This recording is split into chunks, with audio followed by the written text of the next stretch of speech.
ان الحمد للہ نحمده ونستعینه ونستغفره ونعوذ باللہ من شرور انفسنا ومن سیئات اعمالنا من يهده الله فلا مضل له ومن يضلل فلا هادي له واشهد ان لا اله الا الله وحده لا شريك له واشهد ان محمدا عبده ورسوله اما بعد فان خير الحديث كتاب الله وخير الهدي هدي محمد صلى الله عليه واله وسلم وشر الامور محدثاتها وكل محدثة بدعة وكل بدعة ضلالة وكل ضلالة في النار.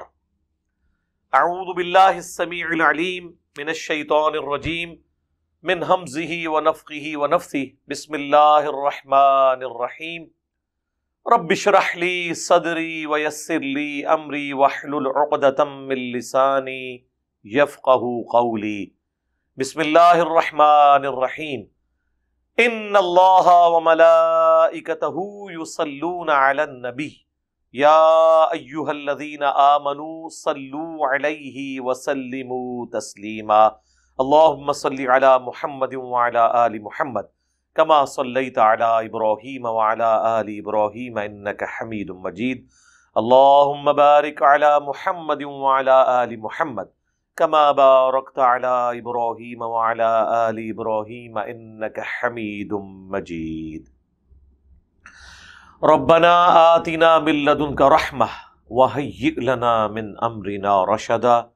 اللہم ربنا آتنا فی الدنیا حسنہ وفی الآخرۃ حسنۃ وقنا عذاب النار. یا حی یا قیوم برحمتک استغیث ولا حول ولا قوة الا باللہ العلی العظیم.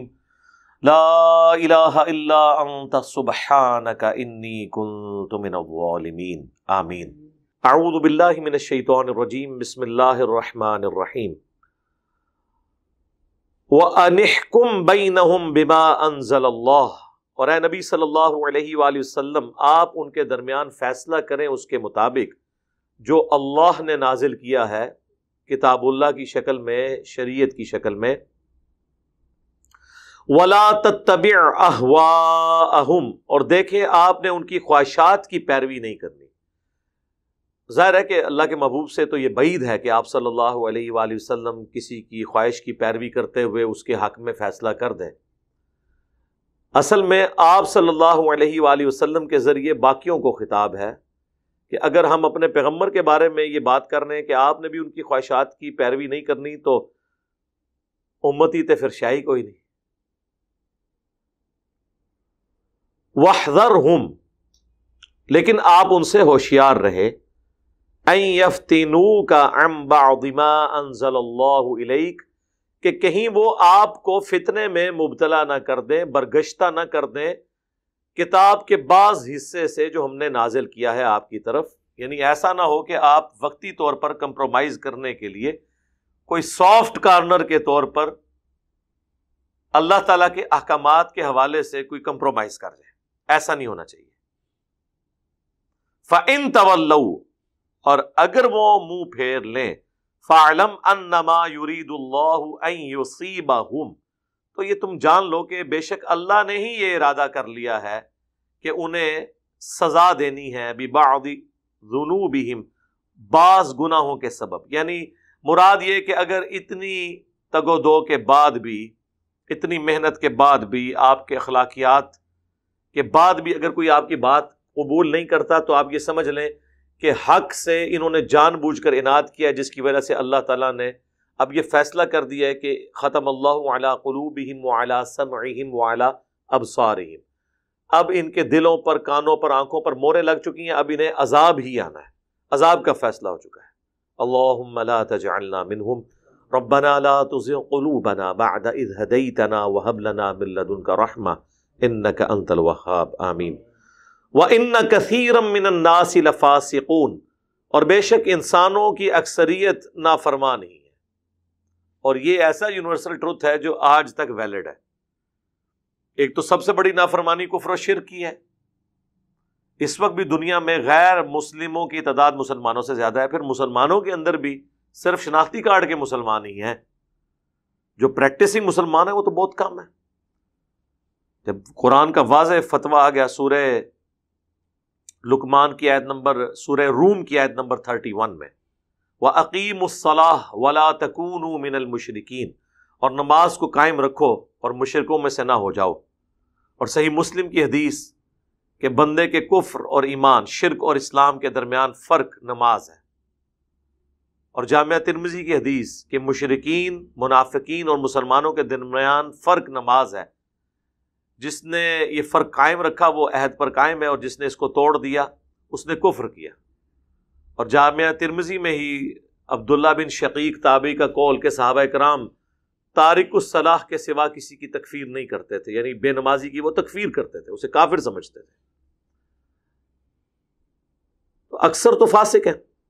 افحکم الجاہلیت یبغون، کیا وہ جاہلیت کے زمانے کے فیصلے چاہتے ہیں جب اشرافیہ کے لیے اور قوانین ہوتے تھے اور عام لوگوں کے لیے اور ہوتے تھے؟ ایسا نہیں ہو سکتا. اب اللہ کے پیغمبر آ چکے ہیں، زمانہ جاہلیت ختم ہو چکا ہے. اب اللہ کے نبی کیا نور ہدایت قرآن کی شکل میں، آپ کی تعلیمات کی شکل میں موجود ہے. وَمَنْ أَحْسَنُ مِنَ اللَّهِ حُكْمًا لِقَوْمٍ يُوقِنُونَ، اور اللہ تعالی سے بہتر کس کا حکم ہو سکتا ہے ایسے لوگوں کے حق میں جو یقین رکھنے والے ہوں، جو واقعی ایمان لانے والے ہوں، جو بات ماننے والے ہوں.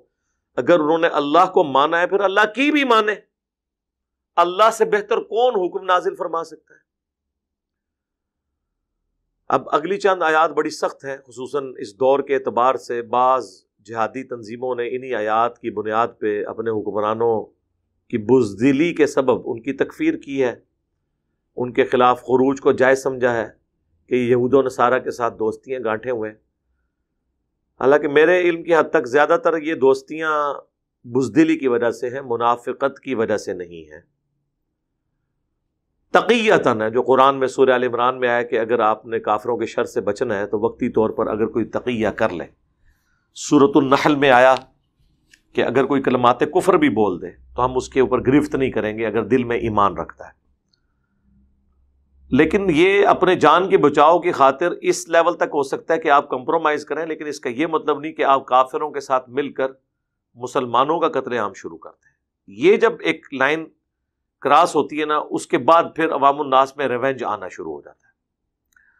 یا ایھا الذین آمنوا، اے اہل ایمان، لا تتخذوا الیہود والنصارى اولیاء، اے اہل ایمان مت دوست بناؤ یہودیوں کو اور نصرانیوں کو. بعضهم اولیاء بعض، ان میں سے بعض کے دوست ہیں. ومن یتولہم منکم، جو کوئی ان کے ساتھ دوستی گانٹھ لے گا تم میں سے، فإنہ منہم، تو وہ پھر انہی میں ہی شمار کیا جائے گا اللہ کے حضور. ان اللہ لا یہدی القوم الظالمین، بے شک اللہ تعالی ہدایت نہیں دیتا ظالموں کو. اب اس میں بالکل واضح ہے کہ یہود و نصارہ سے آپ نے دوستی نہیں کرنی. اب یہ کون سی دوستی ہے؟ ایک طرف سورۃ المائدہ کے سٹارٹ ہی میں اللہ تعالیٰ نے اہل کتاب کی عورتوں کے ساتھ نکاح کو جائز قرار دے دیا، تو بیوی سے زیادہ قریب تو کوئی دوست ہو ہی نہیں سکتا انسان کا. اور یہاں پہ کہا جا رہا ہے آپ نے دوست نہیں بنانا. تو اس کا آپٹیمل سولوشن یہ ہے کہ جو فیصلے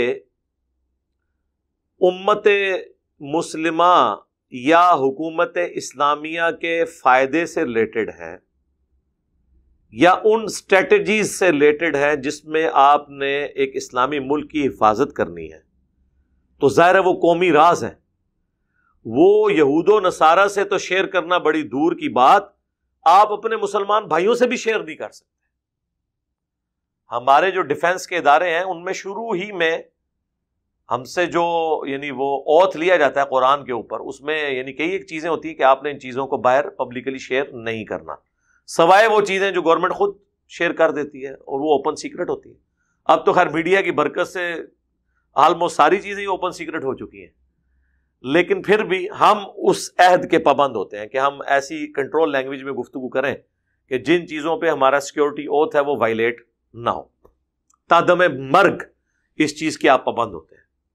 تو اس قسم کے جو راز ہیں وہ پھر اگر کسی کی بیوی یہودی یا عیسائی ہے تو وہ اس کے ساتھ نہیں کر سکتا، دلی دوستی اس طرح کی نہیں کاٹ سکتے۔ باقی معاملات آپ کر سکتے ہیں، بخاری مسلم دونوں میں حدیث ہے، اللہ کے محبوب صلی اللہ علیہ وآلہ وسلم کی جب وفات ہوئی ہے تو آپ کی زرع گروی رکھی ہوئی تھی ایک یہودی کے پاس اناج کے عوض، تو آپ تو معاملات بھی کرتے تھے، چلے یہ تو یہودی تھے۔ ایون پرشین امپائر کا جو ہیڈ تھا وہ تو آتش پرست تھے، ان کے تحفے حضور نے قبول کیے ہیں صلی اللہ علیہ وآلہ وسلم۔ لیکن دلی دوستی ایسی نہ ہو کہ جس میں آپ مسلمانوں کا راز ان کو لیک کر دیں، جس طرح ہمارا پرانا ایک ڈکٹیٹر کرتا رہا کہ یہاں سے پکڑ پکڑ کے اس نے مسلمانوں کو امریکہ کے حوالے کیا، اور انہوں نے کس طریقے سے ان کو اذیتیں دی ہیں وہ اب آپ دیکھ لیں، آج کل ویڈیوز آ رہی ہیں گوانتانامو بے کے اندر جو اذیتیں وہ دیتے رہے ہیں مسلمانوں کو۔ تو یہ تو بہت بڑا ظلم ہے کہ آپ ایک طرف ان کا دفاع نہیں کر سکتے، الٹا آپ ان کو پکڑ کے ان کے حوالے کرنا شروع کر دیں، اس چیز سے پھر ریونج پیدا ہوتا ہے۔ تو ایسی دوستی جس میں دعوت ہے، کھانا پینا بھی آپ کر سکتے ہیں اہل کتاب کے ساتھ، ایون ہندوؤں کے ساتھ بھی کر سکتے ہیں، لیکن حلال اور حرام کے فرق کے ساتھ بیٹھ کے کھانے سے کوئی ایسا مسئلہ خراب نہیں ہو جاتا۔ ظاہر ہے دنیا کا نظام تو اسی طریقے سے چل رہا ہے نا، ہاں ان کی کسی شرکی ایکٹیویٹی میں حصہ نہ لیں وہ ٹھیک ہے، باقی آپ اپنے معاملات رکھ سکتے ہیں، اپنی دوستی، کاروبار، یہ سارے معاملات چلا سکتے ہیں۔ حتیٰ کہ بخاری مسلم میں آتا ہے کہ زمینیں صحابہ کی تھیں اور یہودی ان پر کام کرتے تھے، اور صحابہ کرام ایک سلیپنگ پارٹنر کے طور پہ ان کے ساتھ ہوتے تھے، اور جو اس کی کمائی ہوتی تھی وہ آپس میں ڈیوائڈ کرتے تھے۔ اب ایک کاروباری معاملات تو چل رہے تھے یہودیوں کے ساتھ، وہ تو جب انہوں نے کی ریشہ دیوانیاں بڑھ گئیں تو پھر نبی الاسلام نے ان کو مدینے سے نکل کر خیبر میں وہ چلے گئے، پھر نکال دیا، پھر حضرت عمر کے زمانے میں پھر وہاں سے بھی اینڈ پہ ان کو ساروں کو نکال دیا گیا، وہ ایک معاملہ الگ تھا۔ یہ نہیں ہے کہ ان کے معاملات آپس میں نہیں ہو سکتے۔ میں تو اس حق میں بھی ہوں کہ ہر سال مسلمانوں کو، سعودی عرب کا کام ہے کہ وہ بین المذاہب کانفرنس کرے، جیوز، کرسچنز، بدھسٹ، ہندو، مسلم سب کو بلایا جائے اور ٹاپک رکھا جائے کانسیپٹ آف گاڈ، خدا کا کیا کانسیپٹ ہے۔ تو سارے ریلیجن ایک خدا کے ماننے والے ہیں، امن کے دائی ہیں، بیسک ہیومن رائٹس کو مانتے ہیں، بیسک اخلاقیات کو مانتے ہیں، اس میں تو پوری انسانیت کا اتفاق ہے نا، تو وہ ہو سکتا ہے، اس میں کوئی ایسا مسئلہ نہیں ہے۔ تو اس آیت کو مس کوٹ نہیں کرنا چاہیے، اس سے کوئی یہ رزلٹ نہ نکالے کہ ہم تجارت نہیں کر سکتے یہود و نصارہ کے ساتھ، یا ان کے ساتھ ہم معاملات نہیں کر سکتے، یا اگر ایک آفس میں کام کرتے ہیں تو ہم نے اپنے برتن کے برتن الگ کر دینے، ایسا کوئی معاملہ نہیں ہے۔ دلی دوستی ایسی نہیں گانٹنی جس میں آپ ان کی شرکی ایکٹیویٹیز میں شامل ہو جائیں یا مسلمانوں کے راز لیک کر کے ان کو بتانا شروع کر دیں۔ ادروائز اب بیوی جب بننے کی اجازت مل گئی یہود و نصارہ کی عورتوں کو تو باقی چیزیں تو چھوٹی رہ گئی، لیکن وہاں پہ بھی آپ نے وہ بیریئر رکھنا ہے۔ ایون اگر مسلمان بھی بیوی ہے تو ایک حکمران کا کام یہ نہیں ہے کہ وہ اپنے حکومتی معاملات جو سیکیورٹی کے ایشوز ہیں وہ اپنی بیوی کے ساتھ بھی ڈسکس کریں، سوائے ان ذمہ دار لوگوں کے جو اس کے ساتھ متعلقہ ہے۔ اسی طریقے سے آپ سیکیورٹی کو قائم رکھ سکتے ہیں، ورنہ تو سیکیورٹی بریچ ہو جائے گی۔ فَتَرَى الَّذِينَ فِي قُلُوبِهِم مَرَضٌ، تو اے نبی تم دیکھو گے ان لوگوں کو کہ جن کے دلوں میں نفاق ہے۔ یہ یہاں مرض سے مراد ہے منافقت۔ میں نے منافقت کے اوپر بڑی تفصیلی گفتگو کی تھی سورۃ النساء میں، منافق کی ڈیفینیشن، وہ کلپ بھی بڑا شاندار ہے، وہ آپ سن سکتے ہیں یوٹیوب کے اوپر۔ اس میں نے بیسک ریزن منافق کی یہ بتائی تھی کہ چونکہ منافق بزدل ہوتا ہے اس لیے وہ دونوں گھروں کے ساتھ بنا کے رکھتا ہے، کافروں کے ساتھ بھی اور مسلمانوں کے ساتھ۔ کل کو اگر کافر جیت گئے تو ہم ان کا ساتھ دیں گے، مسلمان جیت گئے تو ان کا ساتھ، بگاڑنا نہیں چاہتا۔ اور یہ کیوں ہوتا ہے؟ اس کے اندر بزدلی ہوتی ہے۔ اگر وہ طاقتور ہو، بزدل نہ ہو، تو وہ کہے گا جی ٹھیک ہے گردن کاٹ جائے، میں نے اس چیز کو سچائی سمجھا، میں اس کا ساتھ دوں گا۔ اور مشرکین عرب میں یہی خوبی تھی، اگر انہیں حضور کا ساتھ دیا ہے تو گردن کٹی ہے، اگر مخالفت کی ہے تو بھی گردن ہی کٹی ہے، ہٹے نہیں اپنے معاملات میں۔ اسی لیے مکے میں کوئی منافق نہیں تھا، یہ سارے منافق مدینے میں تھے، یہودی۔ تو اللہ تعالیٰ ہمارا جن کے دلوں میں یہ مرض ہے نا، یعنی نفاق کا، یسارعون فیہم، وہ دوڑ دوڑ کر جاتے ہیں، یقولون نخشی ان تصیبنا دائرہ، یہود و نصارہ کی طرف، کافروں کی طرف جاتے ہیں اور کہتے ہیں ہم ڈرتے ہیں کہ کہیں ہم پر کوئی گردش نہ آ جائے، یعنی اس لیے وہ ان کے ساتھ دوستیاں گانٹ کے رکھتے ہیں۔ فَعَسَى اللَّهُ أَن يَأْتِيَ بِالْفَتْحِ، تو وہ وقت دور نہیں کہ جب اللہ تعالیٰ اے مسلمانوں تمہیں عنقریب فتح دے گا، او امر من عندہ، یا اللہ کی طرف سے کوئی ایسی بات ظاہر ہو جائے گی، کوئی اللہ کی طرف سے عذاب ظاہر ہو جائے گا، فَيُصْبِحُوا عَلَى مَا أَسَرُّوا فِي أَنفُسِهِمْ نَادِمِينَ، تو پھر ان کی حالت منافقین کی یہ ہوگی کہ جو کچھ انہوں نے دل میں چھپا رکھا تھا وہ اپنے دلوں میں اس پہ نادم ہو جائیں گے۔ اور یہ اللہ تعالیٰ نے کر دیا۔ ایک تو صلح حدیبیہ کے موقع پر یہ لوگ تو کنکلوڈ کر بیٹھے تھے کہ اب یہ لوگ واپس نہیں آئیں گے، مکے والے تو ان کو قتل کر دیں گے، وہاں پہ بھی صلح حدیبیہ ہو گئی اور مسلمانوں کو پاور تسلیم کر لیا مشرکین عرب نے۔ پھر جب غزوہ تبوک ہوئی پھر بھی ان لوگوں کے دلوں میں یہ بات آئی کہ رومن امپائر سے ٹکرانے گئے ہیں، یہ 30,000 کی فوج ہے، وہاں پہ 1.5 لاکھ کی فوج ہے، یہ کیسے مقابلہ کریں گے؟ اسی لیے انہوں نے مسجد درار بھی بنا لی تھی، جو سورہ توبہ میں آگے چل کے آئے گا، جو نبی علیہ السلام کو حکم ہوا کہ آپ نے اس مسجد میں داخل بھی نہیں ہونا، اور اس مسجد کو آگ لگوا دی اللہ تعالیٰ نے کہ یہ تو آپ کے خلاف پلاننگ کرنے کے لیے مسجد بنائی گئی ہے، یہ کوئی اللہ کی رضا کی خاطر نہیں بنائی گئی ہے۔ یعنی مسجدیں بھی ہماج گاہیں حضور کے زمانے میں اگر پلاننگ کے لیے تھی اسلام کے، تو آج کی مسجدیں اگر اسلام کے خلاف پلاننگ کر رہی ہوں تو کوئی ایسی خطرناک بات نہیں ہے۔ جب اللہ کے نبی دنیا میں موجود ہوں اور آپ کے ساتھیوں میں ایسے لوگ موجود ہوں چھپے ہوئے جو آپ کے خلاف پلاننگ کر رہے ہوں، تو سر آج تو پیغمبر دنیا میں موجود نہیں ہے، تو آج تو اس سے بڑھ کے معاملات ہو سکتے ہیں، اس لیے ٹینشن نہیں لینی چاہیے۔ جن حالات و واقعات سے آپ کے پیغمبر کو گزرنا پڑا، اگر آپ اپنے پیغمبر کے ٹریک پہ چلیں گے تو انہی حالات و واقعات سے آپ کو بھی گزرنا پڑے گا۔ آپ کی دعوت حق میں بھی منافقین آئیں گے، آپ کی دعوت حق کے دوران بھی جس طرح ادھر علماء یہود روڑے اٹکاتے تھے، یہاں پہ بھی علماء سامنے آ جائیں گے اور اس دعوت کو نقصان پہنچانے کے لیے، لیکن at the end of the day حق کی جیت ہوتی ہے۔ اللہ فرماتا ہے ان قریب یہ ندامت میں مبتلا ہو جائیں گے۔ اور پھر اللہ تعالیٰ نے دیکھا ہے، اللہ تعالیٰ نے ایسی صحابہ کرام کے ساتھ معاملات کیے کہ لوگوں نے دیکھا کہ یہ سب کے سب لوگ پھر بیک فٹ پہ چلے گئے۔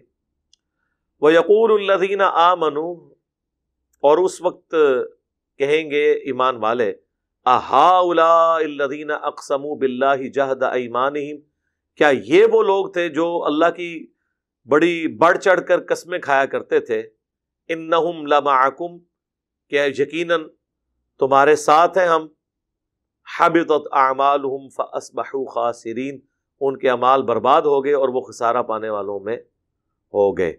اب یہ دنیا میں بھی اللہ تعالیٰ دکھا سکتا ہے اور آخرت میں تو ہوگا کہ یہ لوگ تھے، یہ حضرت صاحب،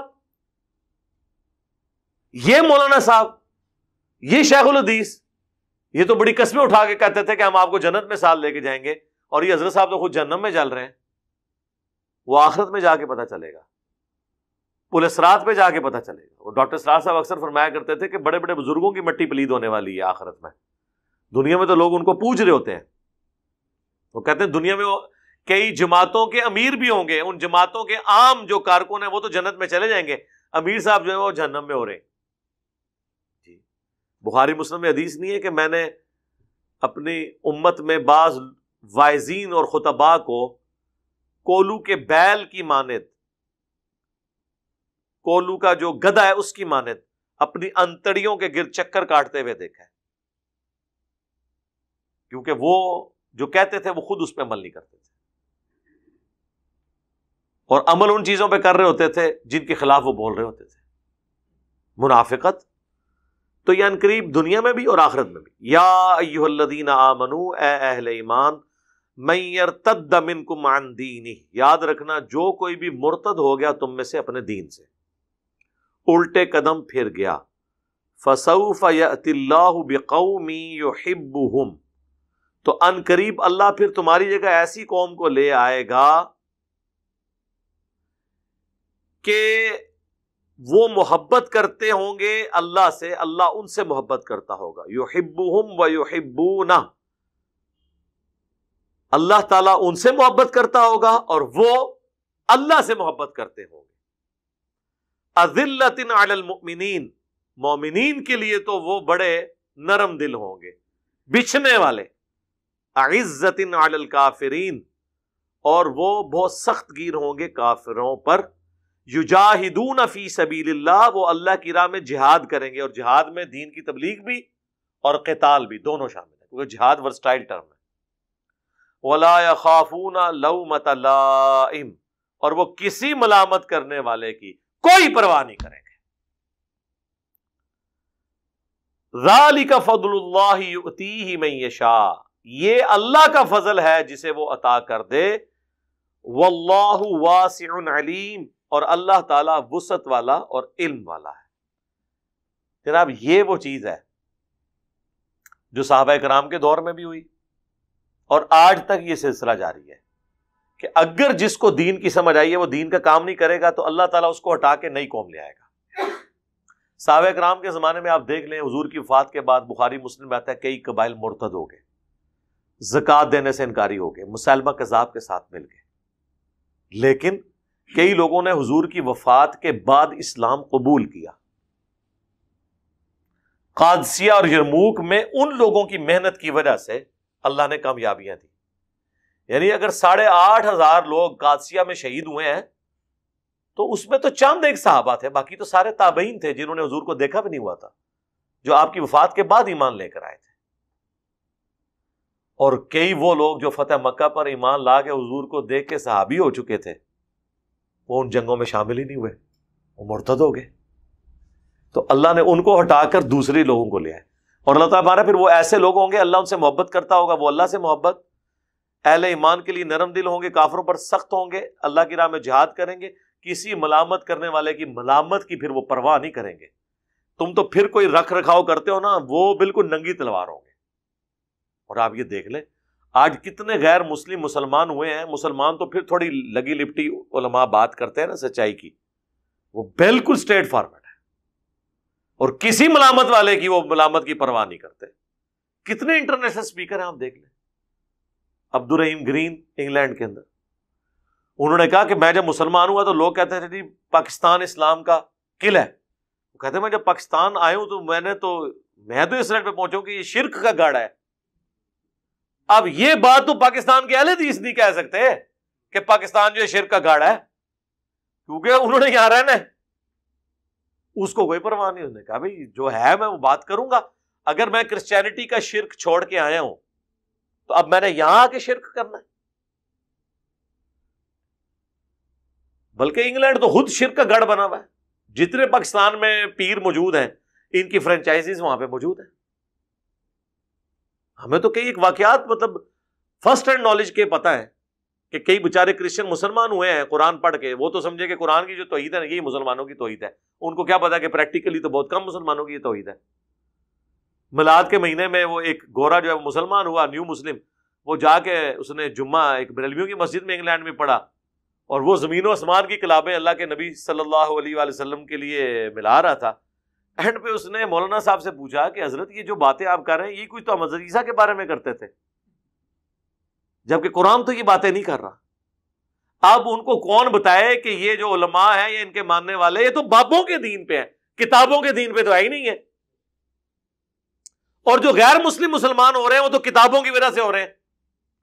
جو ڈاکٹر اقبال نے کہا تھا میں نے تاریخ سے یہ سبق سیکھا ہے کہ کبھی مسلمانوں نے اسلام کی حفاظت نہیں کی ہے، یہ اسلام اور قرآن ہے جس نے مسلمانوں کی حفاظت کی ہے۔ تاتاریوں کا جو فتنہ تھا اس کے آگے کوئی بند نہیں باندھ سکا، اس طریقے سے انہوں نے ملیا میٹ کر کے رکھ دیا پوری دنیا کو، کوئی پاور نہیں ان کے آگے کھڑی ہوئی، سلطنت عباسیہ کو کچل کے رکھ دیا، کیا مسلمان کیا غیر مسلم، لیکن اس کو فتح کیا اسلام نے۔ وہی چنگیز خان کا پوتا مسلمان ہو گیا، کعبے کو مل گئے پاسما سنو خانے سے، اور آج سلطنت عثمانیہ جو اب 650 سال تک مسلمانوں کی حکومت ہے وہ ٹرک ہی ہیں، ٹرک جو ہیں وہ منگولوں کی اولاد ہے۔ یہاں پہ بھی آپ کو جو مغل نظر آ رہے ہیں جو 200-250-300 سال یہاں پہ حکومت، ٹرک ہی ہے۔ ہمارا مغلیہ خاندان ہے، منگولوں کی اولاد ہے، ہمارا کبھی دعویٰ نہیں ہے کہ ایسی جناب ضرورت ہی صحیح ہے۔ تو اللہ تعالیٰ اٹھاتا ہے اپنے بندوں کو، کوئی فرق نہیں پڑتا اللہ کو۔ اللہ نے تو بخاری مسلم میں حدیث ہے اللہ فاسق سے بھی دین کا کام لے لیتا ہے۔ تو پھر جو لوگ ادھر سے آتے ہیں نا، پھر وہ کسی ملامت کرنے والے کی ملامت کی پرواہ نہیں کرتے. وہ پھر جسے کہتے ہیں نا، یہ کہتے ہیں نا ٹنا ٹن سنی، وہ ٹنا ٹن مسلم ہوتے ہیں.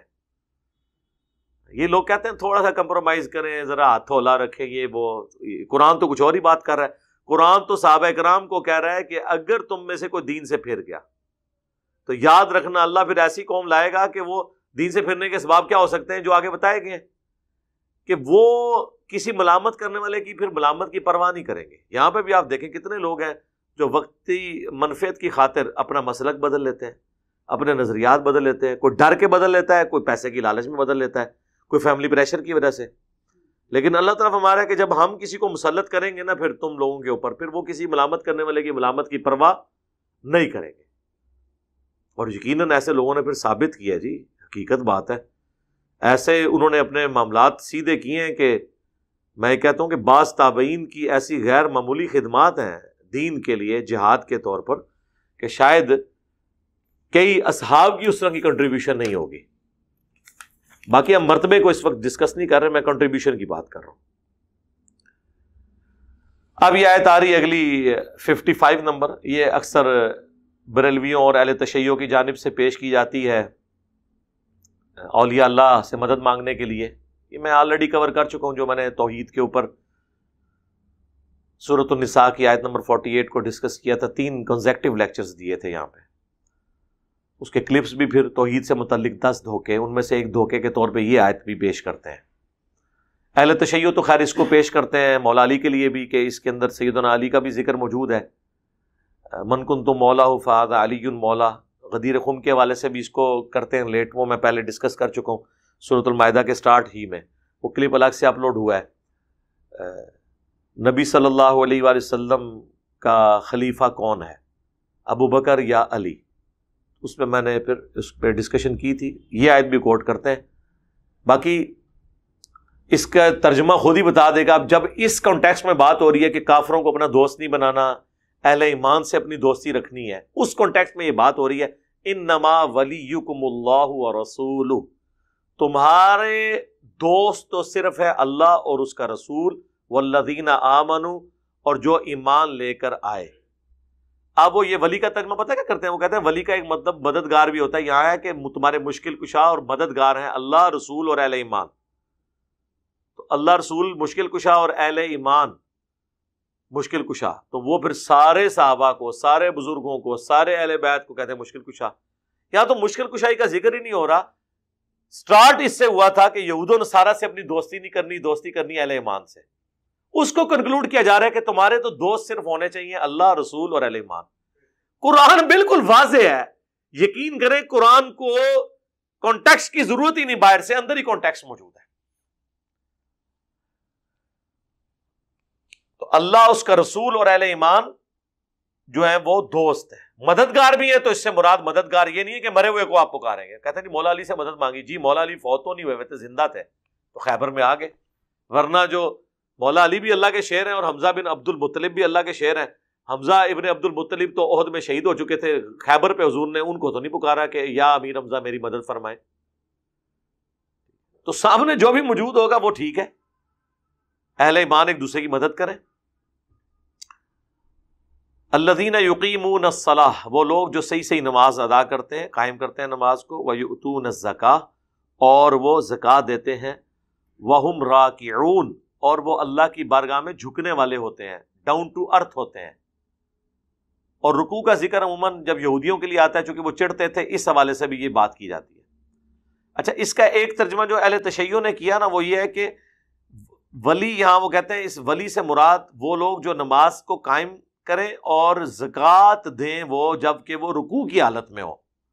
اور اس میں کچھ روایتیں اہل سنت کے ہاں بھی پائی جاتی ہیں کمزور درجے کی. شیعہ کے ہاں بھی وہ کہتے ہیں کہ حضرت علی نماز پڑھ رہے تھے تو رکوع کی حالت میں ایک مانگنے والا آیا تو انہوں نے اس حالت میں ہی اس کو صدقہ خیرات کر دیا. تو یہ صرف حضرت علی پہ فٹ ہوتا ہے اور کسی سے ثابت نہیں ہے. حالانکہ اگر آپ یہ دیکھیں نا، یہ بالکل اپنے اسلوب میں واضح ہے آیت. اللہ تعالیٰ فرما رہا ہے کہ جو نماز قائم رکھتے ہیں اور زکوٰۃ دیتے ہیں وہم راکعون، اور وہ جھکنے والے بھی ہوتے ہیں، ڈاؤن ٹو ارتھ بھی ہوتے ہیں. یہ بالکل واضح ہے. اگر وہ والا معاملہ بھی ہو جائے تو ہم صرف مولا علی کو تو اپنا ولی نہیں مانتے، مولا حسن و حسین کو بھی ہم اپنا ولی مانتے ہیں. ٹھیک ہے، تو وہ جمع کے صیغوں میں تو پھر سارے کے سارے شامل ہو جائیں گے.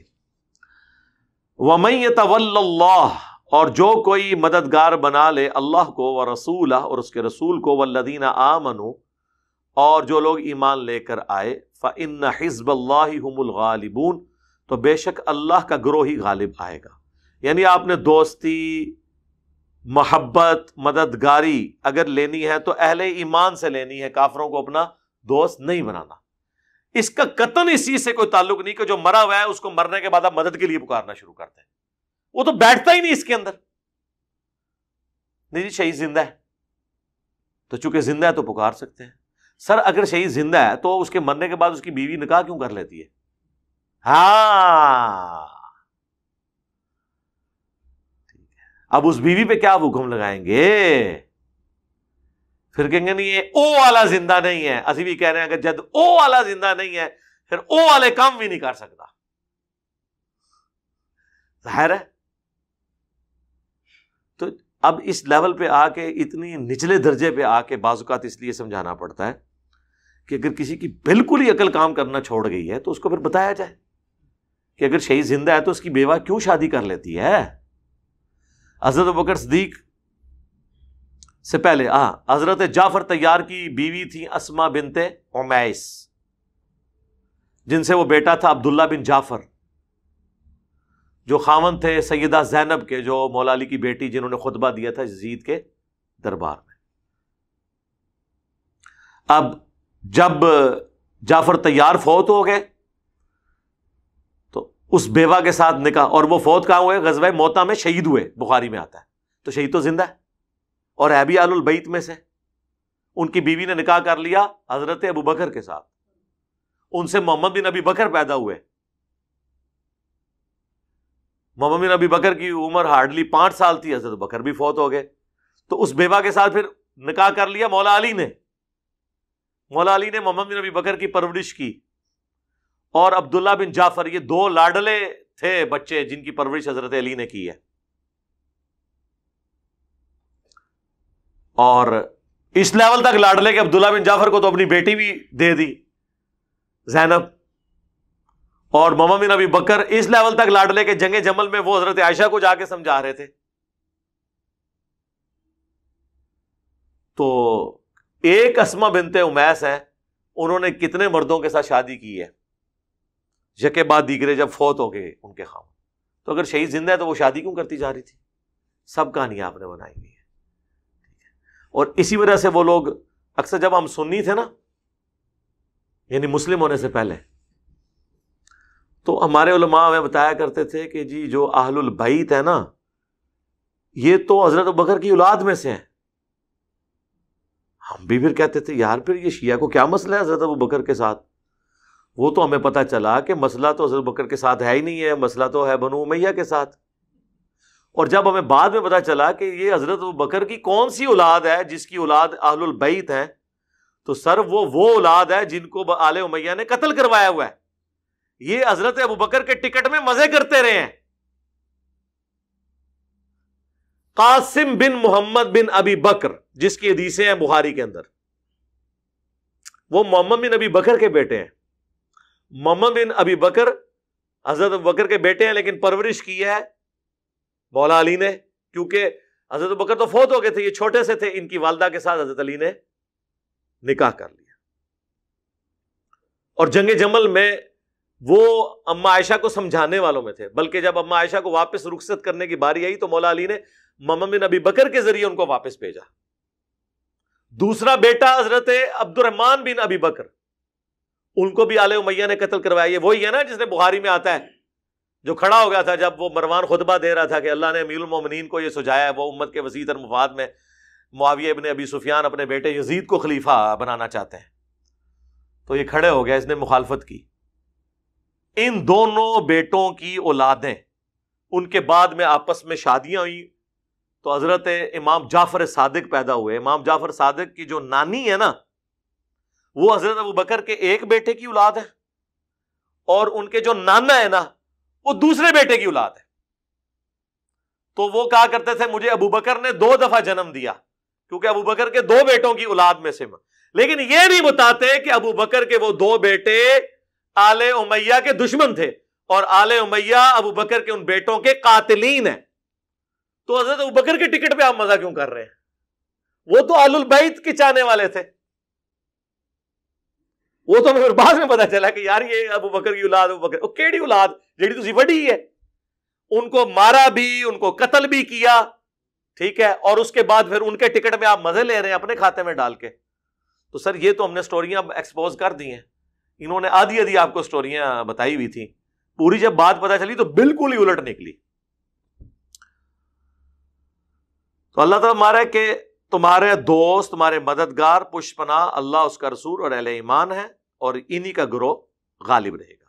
یا ایھا الذین آمنوا، اے اہل ایمان، لا تتخذوا الذین اتخذوا دینکم ہزوا ولعبا، اے اہل ایمان اپنے دین کو مت بنا لو ہنسی اور کھیل. من الذین اوتوا الکتاب من قبلکم، ان میں سے جنہیں دی گئی تھی کتاب تم سے پہلے. والکفار اولیاء، اور کفار سے اپنے دوست.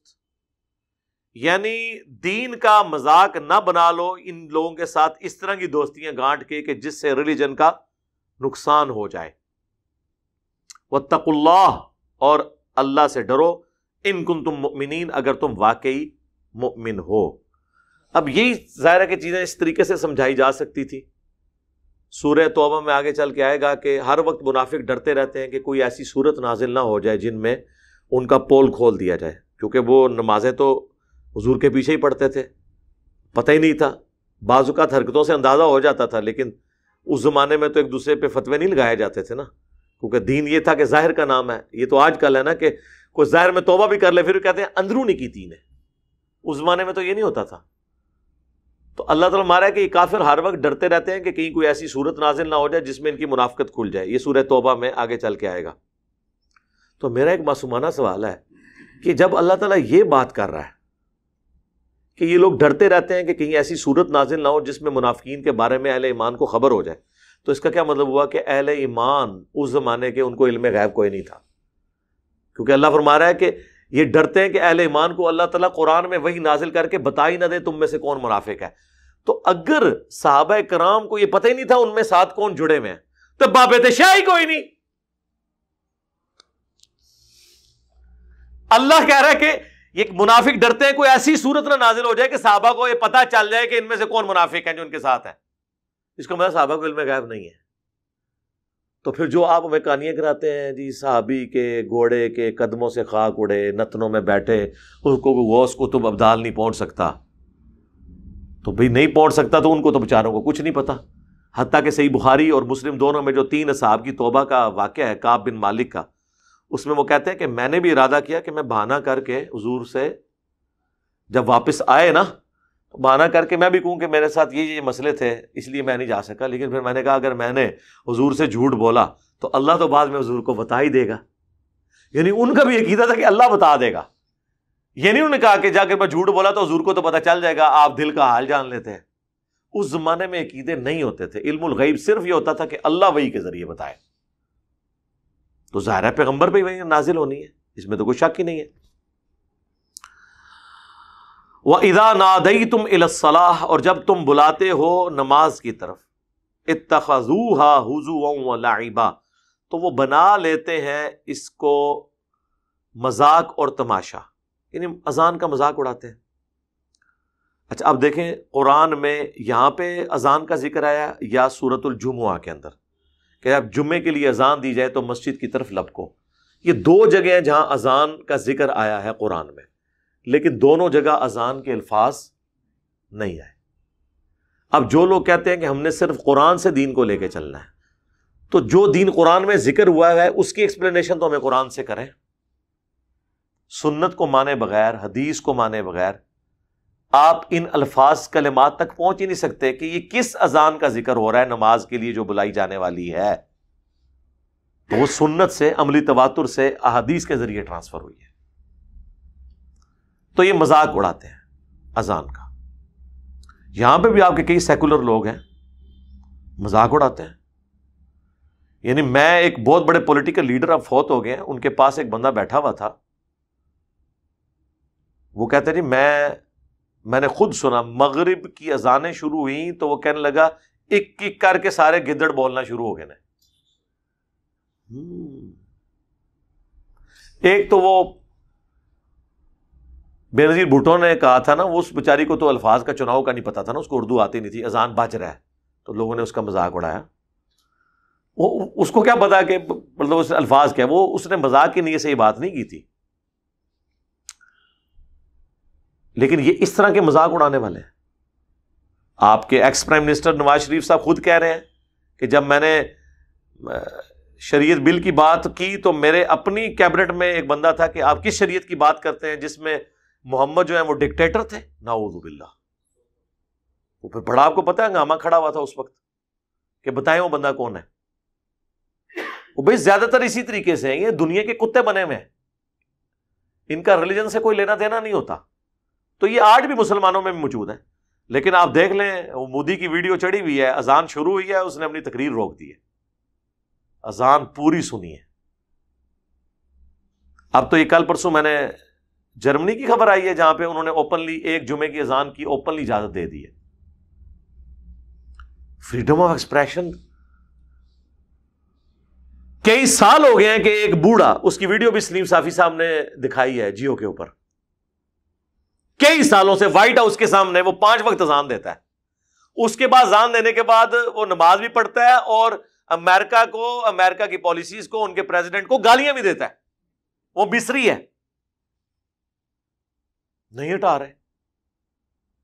ادھر جناب آپ چھوٹی سی بات کر دیں، آپ کے گھر نیب پہنچ جاتی ہے، ایف آئی اے پہنچ جاتی ہے۔ یہ فرق ہے جی، حوصلہ دیکھیں آپ،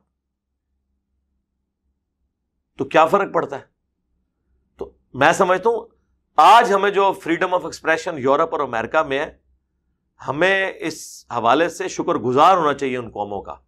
آج ذرا آپ ایک لمحے کے لیے سوچیں، یہ یوٹیوب انہوں نے ہمیں دی ہے نا، یہ انٹرنیٹ انہوں نے ہمیں دیا ہے نا۔ آج جو ہم اتنے فخر سے کہہ رہے ہیں کہ ہم نے یعنی دنیا تلپٹ کر کے رکھ دی ہے، عقائد و نظریات کی خرابیاں لوگوں کی دور ہو کے ٹرو ریلیجن کی طرف لوگ آ گئے ہیں، تو اس میں مسلمانوں کی کون سی کنٹریبیوشن ہے؟ یہ صرف ٹرینیں روک سکتے ہیں، چلتی ٹرین کو روک سکتے ہیں، نگاہ مار کے یہ جو ہے وہ شہروں کے شہر کو آگ لگا سکتے ہیں، کہانیاں ہی نا، کوئی کریٹو ورک بھی کیتا جائے، کوئی پازیٹیو ورک بھی کیتا جائے، ساڑھے ہی سے بندے۔ تو میں وہ اکثر مسند احمد کی مجھے حدیث یاد آ جاتی ہے جو مشکات میں بھی موجود ہے، پہلی جلد کے اندر ہی، کہ قیامت اس وقت تک قائم نہیں ہوگی جب تک کہ دنیا کے ہر گھر میں میرا پیغام نہ پہنچ جائے اور لوگ چاہتے ہوئے یا نہ چاہتے ہوئے اس دعوت کو قبول نہ کر لیں۔ تو ہمیں تو نظر آ رہا ہے اس زمانے میں صحابہ کرام تو یہ سوچتے ہوں گے نا کہ یہ کیسے پاسبل ہے کہ ہر گھر کے اندر، تو سر ہر گھر کے اندر انٹرنیٹ کے ذریعے کیا اسلام کی دعوت نہیں پہنچ رہی؟ پہنچ رہی ہے۔ برائی پہنچ رہی ہے تو اچھائی بھی پہنچ رہی ہے، وہ تو اگلے اس بندے کی مرضی ہے نا کہ کیا وہ ایکسپٹ کرتا ہے۔ حق قبول کرنے والے لوگ موجود ہیں اللہ کے فضل سے۔ تو اللہ تعالیٰ ہمارا کہ تم جب اذان دیتے ہو نا، نماز کے لیے بلاتے ہو، تو یہ اس کا مذاق اڑاتے ہیں۔ ذالک بانہم قوم لا یعقلون، یہ اس لیے کرتے ہیں کہ یہ بے عقل لوگ ہیں، اپنی عقل کو یوز نہیں کرتے۔ اب دعوت کا طریقہ سکھایا جا رہا ہے نبی علیہ السلام کو کہ آپ نے اہل کتاب جیوز اور کرسچنز کو کیسا جواب دینا ہے۔ قل یا اہل الکتاب، دیکھیں کتنے رسپیکٹیبل ورڈز ہیں۔ کہو اے اہل کتاب، یعنی ہم یہ مانتے ہیں کہ تمہیں کتاب دی گئی تھی، تم بھی آسمانی مذاہب کے ماننے والے ہو، تورات زبور انجیل کے ہم ماننے والے ہیں۔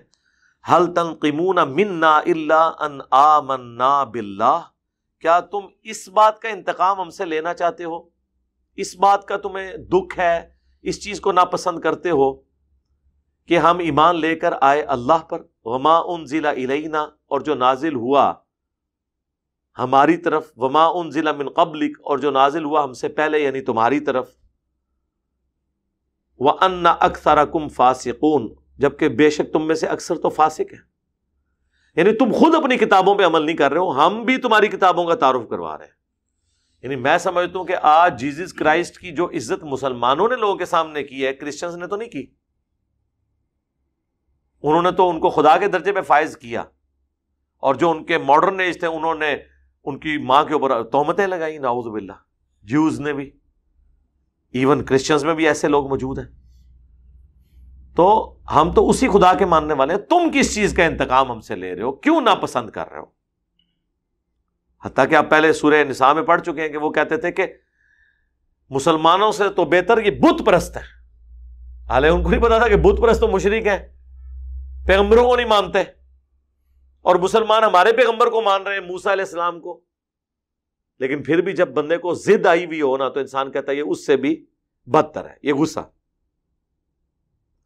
اور ہمیں بھی اس تکلیف سے بعض اوقات گزرنا پڑتا ہے. اب اہل حدیثوں کو دیکھ لیں، ہمارے خلاف کلپ چڑھائیں گے، وہ بریلویوں کو کہیں گے ہم ایک تسبیح میں پروئے گئے ہیں.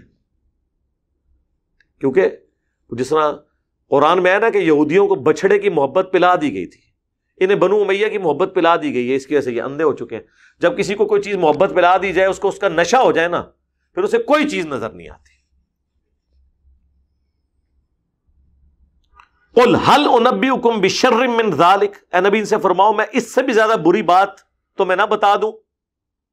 مثوبۃ عند اللہ، اس اعتبار سے جو جزا ہے اللہ کے نزدیک تمہارے لیے کہ تم نے میرا انکار کیا، اپنے پیغمبروں کی تعلیمات کو چھوڑ دیا. تمہارے پیغمبروں نے تمہیں میرے بارے میں بھی بتایا تھا. من لعنہ اللہ وغضب علیہ، وہ لوگ جن پر اللہ کی لعنت ہوئی اور غضب. وجعل منہم القردۃ والخنازیر، اور ان میں سے بعض لوگ ایسے جن کو بندر اور خنزیر بنا دیا گیا. وعبد الطاغوت، اور شیطان کی پوجا کرنے والے. شیطان کی پوجا ہی تھی نا جو سلیمان علیہ السلام کے زمانے میں یہودیوں نے جادوگری سیکھنا شروع کر دی. تو یہودیوں کو ان کے گھر کی خبر دی جا رہی ہے کہ تم جو اتنے بڑے ٹھیکیدار بنے ہوئے ہو نا ریلیجن کے، تو تمہارے آباء و اجداد کو یہ شرک کرنے کے سبب اللہ نے خنزیر اور بندر بنا دیا. تمہیں بھی اس بات کا پتہ ہے. اور تمہارے آباء و اجداد تھے جنہوں نے شیطان کی پوجا کرنی شروع کر دی. جو آج تم جو ہے خدا کے نمائندے بنے ہوئے ہو، تم لوگ تو شیطان کے پجاری ہو. تم لوگوں نے جادو سیکھا سلیمان علیہ السلام کے زمانے میں. حضرت سلیمان کو تکلیفیں اٹھانی پڑی، داؤد علیہ السلام کو تم سے تکلیفیں اٹھانی پڑی. اولئک شر مکانا، یہ وہی لوگ ہیں بدترین ہیں درجے کے اعتبار سے. وَأَضَلُّ عَنْ سَوَاءِ السَّبِيلِ، اور یہ دوسروں سے زیادہ بھٹکنے والے ہیں راہ راست سے. یعنی دیکھیں مشرکین کا تو سمجھ آتا ہے بھٹکنا کہ ان کے پاس لِتُنذِرَ قَوْمًا مَّا أُنذِرَ آبَاؤُهُمْ فَهُمْ غَافِلُونَ، ایسی قوم کی طرف تمہیں ہم نے پیغمبر بنا کے بھیجا جن کے پاس کوئی ڈر سنانے والا نہیں آیا. حضرت ابراہیم کو وہ پیغمبر کے طور پہ نہیں اپنے جد امجد کے طور پہ مانتے تھے. جیسا کہ ہمارے بھی ایکس پرائم منسٹر صاحب کہتے تھے میں شیخ عبد القادر جیلانی کی اولاد سے ہوں. تو وہ نسلاً عبد القادر جیلانی کو ماننے والے تھے. ان کے نام کے ساتھ گیلانی جو آتا ہے وہ نسلاً ہے، ان کی تعلیمات پہ چلنے والے نہیں ہیں. تو یہاں پہ بھی ابراہیمی تھے مشرکین عربی، لیکن وہ ابراہیم کی اولاد، پیغمبر کے طور پر نہیں. تو اللہ تعالیٰ یہود و نصارہ کو کہہ رہا ہے کہ تم لوگوں کے پاس تو کتابیں بھی تھی، تم تو ان کا بھی زیادہ بھٹک گئے ہو. تمہیں تو نہیں بھٹکنا چاہیے تھا، تمہارے پاس کتابیں تھی. وَإِذَا جَاءُوكُمْ، اور جب تمہارے پاس آتے ہیں اے مسلمانوں یہ قَالُوا آمَنَّا، تو کہتے ہیں ہم ایمان لائے. وَقَدْ دَخَلُوا بِالْكُفْرِ، جبکہ یہ آپ کے پاس آئے کفر کی حالت میں تھے، ایمان نہیں، چیک کرنا ہے سن. جو سورہ آل عمران میں آتا ہے نا کہ یہ کہتے ہیں کہ صبح کے وقت ایمان لے آؤ، شام کو کفر کر دینا تاکہ حضور کے ساتھی ان کو چھوڑ جائیں. ظاہر ہے ایک بندہ جو ہے وہ انٹر ہو اور پھر بڑا وہ خوشو خضو سے وہاں بیٹھا رہے، نعرے بھی مارے، تھوڑی دیر بعد بندہ چھوڑ دے، لوگ کہیں گے یار کوئی وجہ تو ہے نا چھوڑ گیا ہے. تو ظاہر ہے اس طرح کے پروپیگنڈے کا فرق تو پڑتا ہے. تو یہ یہودی بھی یہی کرتے تھے کہ اللہ تعالیٰ مارا یہ تو داخلی کفر کے ساتھ ہوئے تھے، انہوں نے مال تو قبول کیا ہی نہیں ہے، یہ تو ان کے اندر کفر چھپائے ہوئے تھے، اوپر پر سے یہ ایمان لے آئے. ان کا مقصد تو یہ تو کسی اور کھاتے میں آئے ہوئے تھے. وَهُمْ قَدْ خَرَجُوا بِهِ، اور وہ اسی کفر کے ساتھ نکل بھی گئے. وَاللَّهُ أَعْلَمُ بِمَا كَانُوا يَكْتُمُونَ، اور اللہ خوب جانتا ہے جو کچھ وہ چھپائے ہوئے تھے. اللہ تو دلوں کے حال بھی جاننے والا ہے. اللہ کو پتا ہے کہ یہ آئے بھی اس چکر میں تھے، ایک پورے مشن پہ آئے تھے کہ ہم انٹر ہوں گے، بعد میں نکل جائیں گے اور کہیں گے کہ ہم نے تو بڑے اخلاص سے ایمان قبول کیا تھا، لیکن ادھر کوئی شے ہے ہی نہیں ایسی اٹریکٹ ہوئی ہے. اور جب ان سے کوئی علمی بات کی جائے، کوئی بات بتاؤ، کوئی علمی ڈسکشن کرو، تو وہ کوئی نہیں، بس جذباتی باتیں. لیکن ظاہر دنیا میں ایسے کم علم لوگ ہمیشہ موجود ہیں جو اس طرح کی چیزوں سے امپریس ہو جاتے ہیں. جو اہل علم ہیں وہ تو نہیں ہوں گے، لیکن پروپیگنڈے کی وجہ سے جو جاہل لوگ ہیں وہ تو امپریس ہو جاتے ہیں نا. وَتَرَى كَثِيرًا مِّنْهُمْ يُسَارِعُونَ فِي الْإِثْمِ، اور آپ ان میں اکثر لوگوں کو دیکھیں گے کہ وہ گناہ کے کام بڑے تیزی سے کرتے ہیں. وَالْعُدْوَانِ، اور زیادتی کے کام، وَأَكْلِهِمُ السُّحْتَ اور حرام خور ہیں، لَبِئْسَ مَا كَانُوا يَعْمَلُونَ بے شک یہ بہت ہی برے کام ہیں جو کرتے ہیں۔ اب یہ علماء کو اکارا جا رہا ہے کہ وہ حرام خور ہے، ظاہر ہے وہی پیشوا تھے نا، باقی تو بےچارے جاہل تھے۔ لولا ينهاهم الربانيون والاحبار عن قولهم الاثم، کیوں نہیں روکتے ان کے اللہ والے کہلوانے والے ربانی والاحبار اور علماء، یعنی صوفی اور علماء، درویش لوگ اور علماء کرام، ان کو کیوں نہیں روکتے گناہ کے کاموں سے، وَأَكْلِهِمُ السُّحْتَ اور حرام خوریاں کرنے سے؟ سر وہ کیوں روکیں گے؟ وہ تو خود ان کے ساتھ شامل ہیں، ان کے بینیفیشری ہیں، تقریر کر کے ہٹیں گے سود کے خلاف۔ اور ایک بندہ اگر جا کے ایک بینک میں کام کرنے والا بندہ ان کو چیک دینا کہ مدرسے کے لیے قبول کرے، قبول کر لیں گے، یہ نہیں کہیں گے کہ میں تو ابھی تقریر کر کے ہٹاؤں۔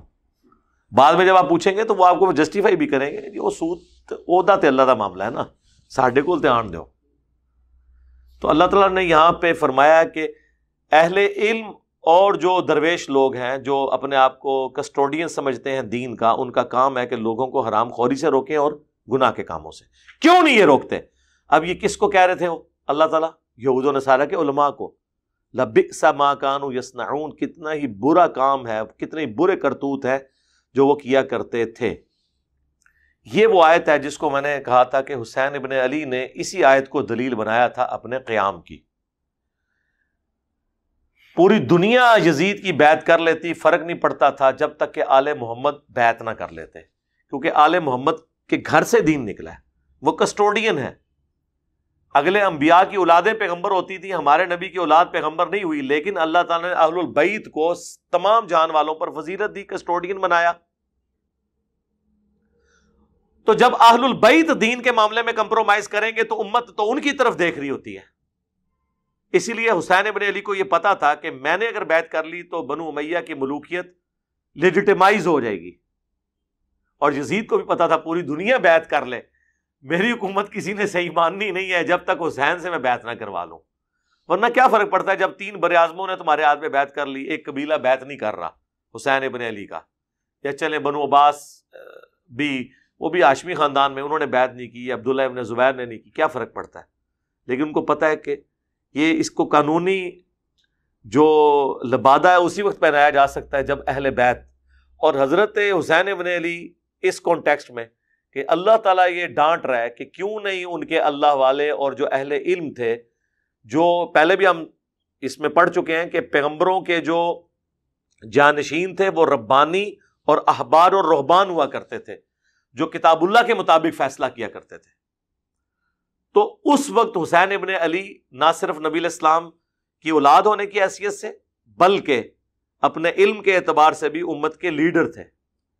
تو اگر وہی کمپرومائز کر لیتے ان کے حرام کاریوں کے اوپر تو وہ اس کو قانونی حیثیت حاصل ہو جانی تھی، اور یہ ان کا منصب تھا۔ لوگ کہتے ہیں جی باقی لوگ کیوں نہیں کھڑے ہوئے؟ باقی لوگ کھڑے ہوتے یا نہ ہوتے اس سے کوئی فرق نہیں پڑنا تھا۔ حسین ابن علی اگر کمپرومائز کر لیتے، باقی سب بھی کھڑے ہو جاتے، وہ لیجیٹیمائز ہو جاتا۔ باقی سب بھی مان لیں، حسین ابن علی نہ مانے تو لیجیٹیمائز نہیں ہوگا۔ اور وہ اس آیت کے تحت کیوں نہیں روکا ان کے اللہ والوں نے اور اہل علم نے ان کو گناہ کے کاموں سے اور حرام خوریوں سے؟ کتنے ہی برے کرتوت ہیں جو وہ کیا کرتے تھے۔ کیوں روکنا تھا؟ وہ خود اس سسٹم کا حصہ تھے، یہود و نصارہ، تو وہ کس طرح وہ بینیفیشری تھے اس سسٹم کے، وہ کیسے روک سکتے تھے؟ کبھی نہیں روک سکتے تھے۔ اللہم من احییتہ منا فاحیہ علی الاسلام ومن توفیتہ منا فتوفہ علی الایمان رضیت باللہ ربا وبالاسلام دینا وبمحمد نبیا ورسولا، آمین۔ اللہ تعالیٰ سے دعا ہے جو حق بات میں نے کہی اللہ تعالیٰ ہمارے دلوں میں راسخ فرمائے، اگر جذبات میں میرے منہ سے کوئی غلط بات نکل گئی تو اللہ تعالیٰ ہمارے دلوں ہی سے اسے دھو ڈالے، ہمیں معاف بھی فرما دے، ہمیں کتاب و سنت کی تعلیمات پر عمل کر کے دوسرے بھائیوں تک پہنچانے کی توفیق عطا فرمائے۔